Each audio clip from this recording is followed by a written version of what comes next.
그래서 뭐 이런 취업 전쟁의 끔찍한 얘기들 아는 사람은 알 텐데 자기 속에서 다 썼냐? 피해 금요일이 보통 몇십 개를 냈는데 그게 이제 되냐 안 되냐 하는 걸 알려주는 날이니까 그걸 피해 금요일이라고 얘기하고 스펙 때문에 고민이고 취업 보객이나 들어가서 또 다시 보자 뭐 이런 식의 이제 얘기들을 계속하면서 이제 실직자로 있게 되는 대학생들이 그런 상황이 온 거죠. 네. 그래서 이런 상황은 결국 승자도 패자 부활전도 없는 게임이고 더 무서운 거는 이제 그게 끊임없이 대학 자체가 지금 경쟁과 적대의 공간이라고 내가 얘기를 하는데 보통 대학은 경쟁과 적대의 공간이 아니잖아요. 대학만은 정말 우정과 환대의 공간이었던 거죠.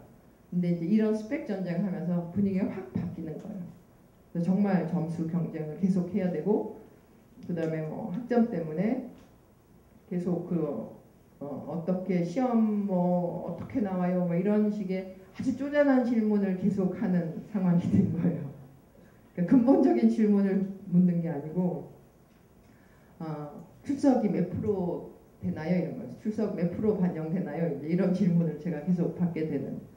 그래서 굉장히 경쟁과 적대 무시와 모욕의 공간에 우리가 사실 익숙해져 있어요. 그러니까 이런 데 익숙해져 있는 사람은 저는 기업을 잘한다고 생각 안 하는 거예요. 사회적 기업은 절대로 이제 몸을 바꾼 사람들, 근데 이제 뭐 바꾸고자 하는 욕망을 가진 사람이어야 되는데 이런 그 형태가 사실은 계속 이런 생태를 계속 가면 젊은 사람들은 거의 다가 월킹 푸어가 되는 거죠. 88만 원 세대 얘기 나온 게 월킹 푸어가 되는 거고 굉장히 획일화된 인재들인 거죠. 그러니까 한쪽은 시간이 없어서 연봉 억대를 벌어도 일중독에 걸려서 급사를 하는 속도의 덫에 걸려 있거나 다른 한쪽은 경제상의 빈곤. 그래서 88만 원 세대. 그래서 어쨌든 양쪽이 월킹 푸어라고 생각해요. 보통은 이제 월킹 푸어라고 얘기하면 88만 원 세대를 얘기를 하지만 시간이 없는 것도 월킹 푸어에 속하는 거죠. 그래서 이런 분열적인 상황이 오는 거고 그래서 많은 그 중간에 많은 사람들이 이제 고시방에서 이제 자기의 삶을 유예를 시키는 거죠.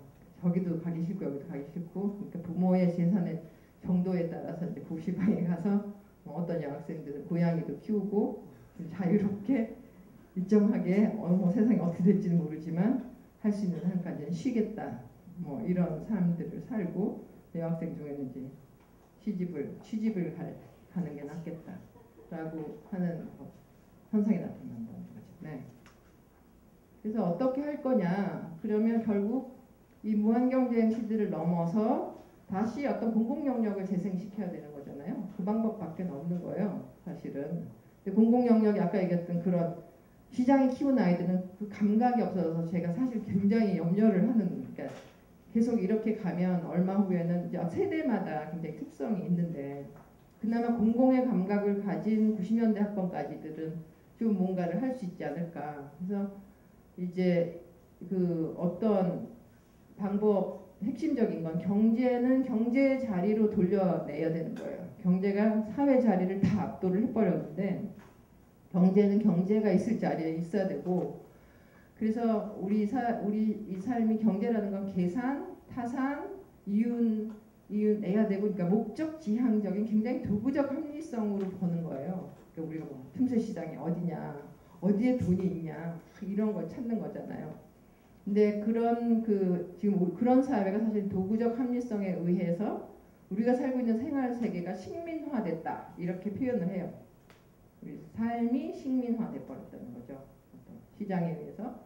그래서 그걸 넘어서 어떻게 균형 잡힌 사회를 만들 거냐라고 얘기할 때 이제 요새 쓰는 단어가 이제 다시 소셜 이코노미를 얘기하는 거죠. 지금 우리가 알고 있는 이코노믹스나 경제학이나 이런 것이 굉장히 자본주의 시장을 만 놓고 얘기한 거예요. 근데 지금 경제학이 모든 걸 압도를 해버렸잖아요. 그게 곧 그 경제학, 자본주의적인 경제학이 우리 삶을 압도를 해버렸을 때 우리 삶에 남는 게 없는 거예요.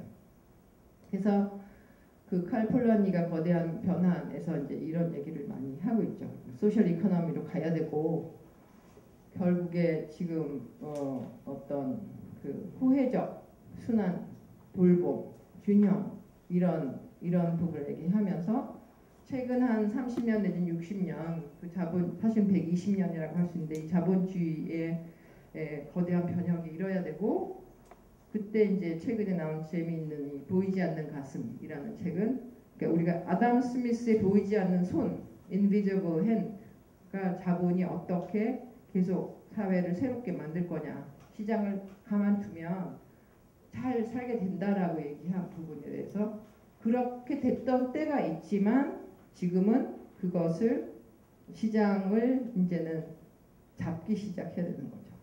시장이 나름대로 지지자리에 가도록. 그래서 그 시장이 이때까지 작동한 것은 보이지 않는 가슴이 존재했기 때문에